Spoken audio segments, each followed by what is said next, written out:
Duality or non-duality? Well, both, neither, far beyond either. Both, neither, far beyond either.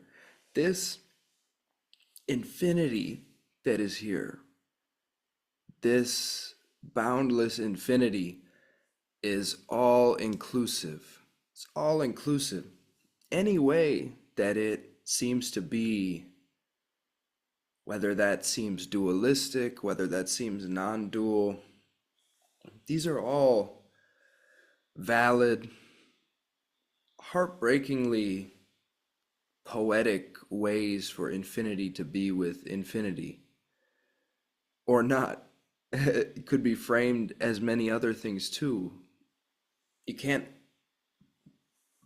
pin down what anything is precisely, and yet it's all included. It's all included. You being a human being, you eating a slice of pizza, you being with your family, you doing your thing, being what you are, exploring the world. That's all. That's all real. That's all true. That's all nothing other than this same infinity that is here. This same infinity that cannot be pinned down as being this or that. And when you see that it can't be pinned down as being this or that, you can see that that's what really allows it to have space for everything. Allows it to have the space to include everything. Because if it could just be said, oh yeah, absolute infinity is just that transcendent silence where you basically feel like you're popping out of existence, getting sucked out of existence into this space of pre-vibratory silence and stillness and just unsayable godness, resting as unsayable godness. That's one way that the quote unquote absolute can seem to be. And yet to try to pin that down and concretize that and say, oh no, that is the absolute. That was definitely the absolute. Now I'm going to make a whole system about how that transcendent possibility, which is dependent on a particular rarefied state, is the absolute, and our whole purpose should be to just realize that. That's another valid story that you can tell. That's another valid way for God to be with God in the form of a spiritual system of that nature. And yet, God, infinity, silence, what is, the ever-loving heart of hearts, it's not limited to any one story.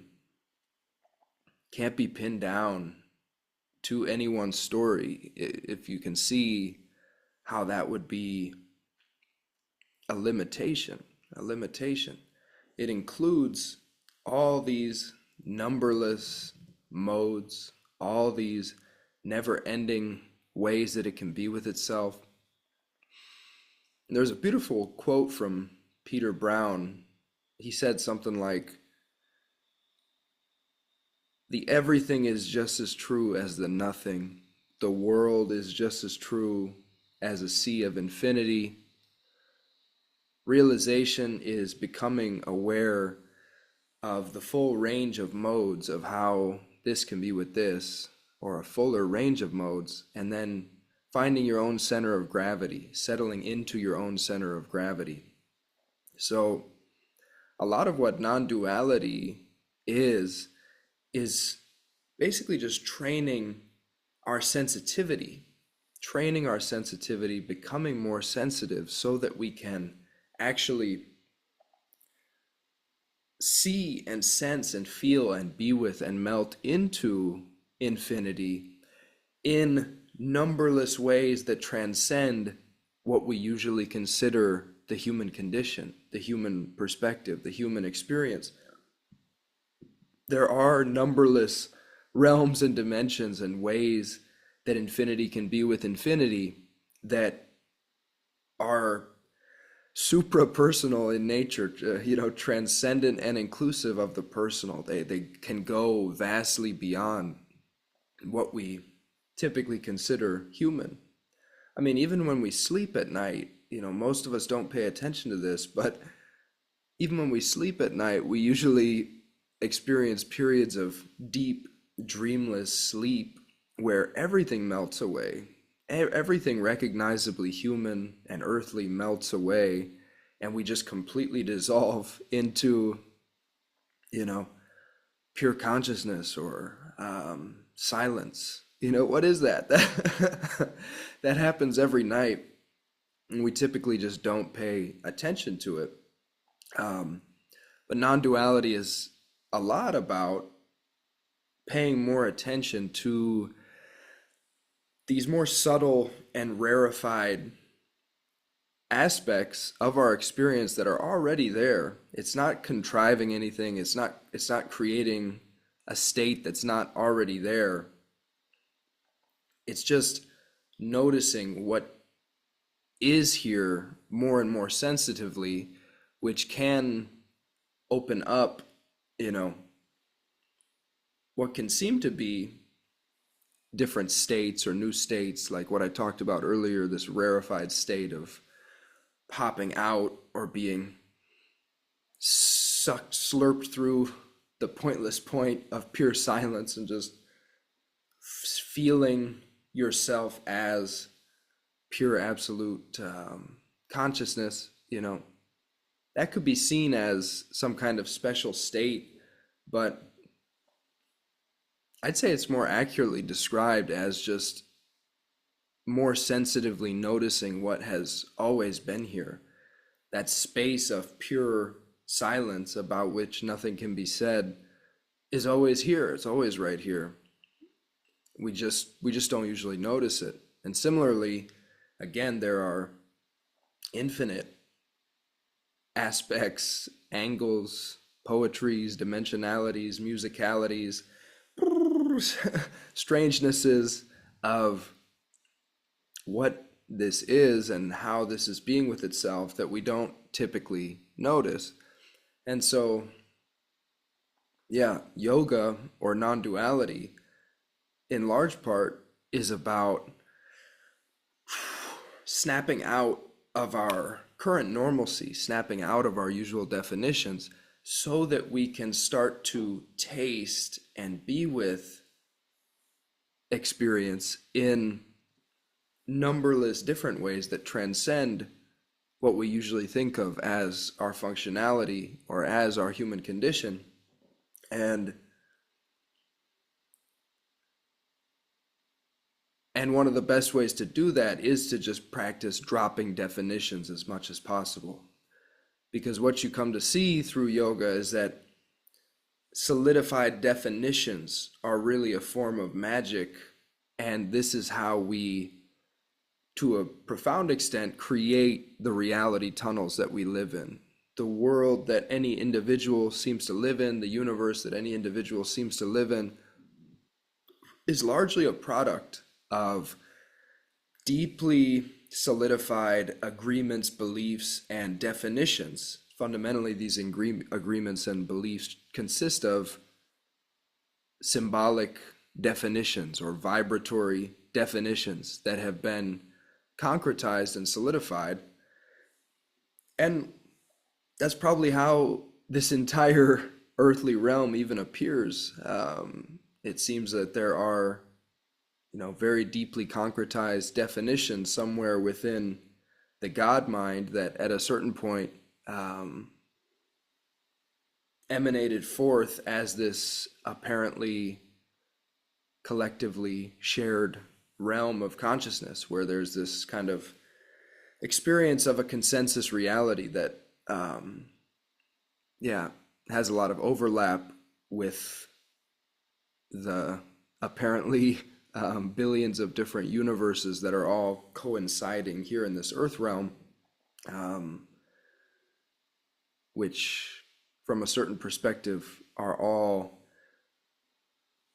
the one God mind looking at itself from numberless angles, looking at itself through billions of angles in this earth realm. And that's just one realm of consciousness. Who, there are potentially infinite or really infinite other realms of consciousness. And in a profound sense, again, they're all right here, right now. They're all right here, right now. They can all be accessed right here, right now. The substrate of all of them is right here, right now. And yet, even to say things like that, to say, oh, it's the God mind looking at itself from infinite angles, or the totality is here right now, all possibilities are here right now. These might be good pointers at certain moments, but if you latch on to anything like that and start to solidify that and turn that into a new concretization, you start to miss the mark in another direction. Any solidification just begins to lock you into a partial reality, a partialization, where you're then less able to see, experience, and be with the full infinitude. And it seems like the more skillfully we can learn to cease to solidify our definitions, the more freely we can just float through this full range of modes and just find our own natural center of gravity, as Peter said, which I think is a really beautiful notion. So it's like in yoga, in non-duality, we train to see a much fuller range of modes of how this infinity can express, can present, can be with itself. We discover this range of modes that reveals miraculousness. I mean, the more of these subtle modes you discover, the more you notice that it's just the ultimate achievement has already been achieved. That whatever this is, it is infinite beyond all reckoning. It is miraculous beyond all reckoning. It is utterly astonishing that it happens to be here at all, that it happens to look like this at all. It's just like, what is this? What is even what is even going on here? How is this even possible right now? And yet again, every single thing I'm saying, if you concretize it and you say, oh, okay, I got it now. This is miraculousness. This is miraculousness. I got it. Then you start to miss the mark and you just get absorbed in that partialization. And that too is completely valid. Again, that's completely real and true way for God to be with God. It's just that it's a partialization. And through yoga, we just learn to more skillfully recognize these partializations, and we start to just more deeply see the mechanism by which solidification of any definition, of any belief, creates our reality tunnel. We then start to live in that immersive perspective. And so we become more skilled at not solidifying, so that again, we can just kind of float through these different modes and find our own center of gravity in every moment. This center of gravity is not going to be a static thing. It's continuously, artfully dancing and updating. And that's really, I would say that's really why the apparent yogi becomes more artful as the pathless path progresses, because she becomes much more available. Because in the absence of being locked into one solidified mode or one partialized perspective, there's just this availability to float through an infinity of potential perspectives, potential modes, potential ways for this to be with this. And she's able to just let her organic center of gravity arise and flow to where it needs to flow moment to moment. Things become very fluid, and the context that one is in is just able to call forth spontaneously the natural poetry of one's heart that is most well suited to that particular instance. Whereas if you're locked into a really intensely solidified network of beliefs, then your range of responses and reactions is vastly more limited than a yogi who has dropped solidification to a great degree and is therefore fluidly able to dance. It's just kind of like you have your range of dance moves opens up vastly. It opens up vastly because you have fewer appliances, you have fewer hang-ups that seem to arbitrarily dictate how God needs to be with God through the aperture of you-ness in any given instant. So that's something really cool. That's something really cool. Just finding your own center of gravity. It's very liberating. It's very freeing to realize you don't need to become like Jesus Christ. You don't need to become like Mother Teresa. There's nothing to do but be you. Nothing to do but be you, baby. You have your own center of gravity, your own truth, your own natural dancingness that can flow and move and harmoniously be with life in the way that feels right for you, moment by moment, the way that organically blossoms through you, moment to moment. That's available for you. And that really feels very freeing. It just feels very freeing to be with this infinity as infinity, where we cease to solidify it or pin it down as either duality or non-duality or emptiness or form or absolute or politics or Donald Trump or Buddha or whatever it is. It's kind of like increasingly hollowing out all these solidifications. And it's not like the definitions have to completely go away. You can still see that you're floating through this explosive range of potential definitions. There's this just meaningfulness and juiciness and suggestiveness, and there's all these stories and poetries and perspectives floating around. It's just that when you just cease to grasp them, you cease to cling so tightly to any one of them, there's just this inherent flavor of freedom. It feels like, oh wow, this is much more relaxing. This is much more relaxing than gripping so tight to one partialized frame and trying to shove infinite reality into like one film canister of a partialized frame and be like, it has to all fit in here. It has to all fit in this one frame. And it's just like, it's never going to all fit in that one frame. That frame is valid, it's real and true. It's, in its own context, it's true as far as it goes. But you're never going to be able to fit infinity into a single frame. And so there's just a lot of freedom in allowing yourself to discover a more frameless frame where frames themselves cease to be solidified, and there can just be this fluidity, there can be this availability, there can be this floatingness, and you can find your own center of gravity moment by moment, whether that looks more dualistic in some moments, more non-dualistic in some moments.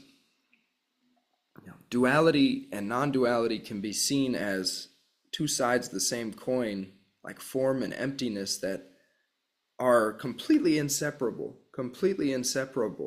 and they can be seen as two sides of this intimacy of yin and yang that are dancing, that are endlessly engaged in this intimate dance, and that are actually mirroring and revealing each other through each other and liberating each other into ever greater echelons of God realization, infinity recognition, recognizing what is completely beyond all categories, including duality or non-duality, recognizing how that infinity is truly all-inclusive, truly all-inclusive.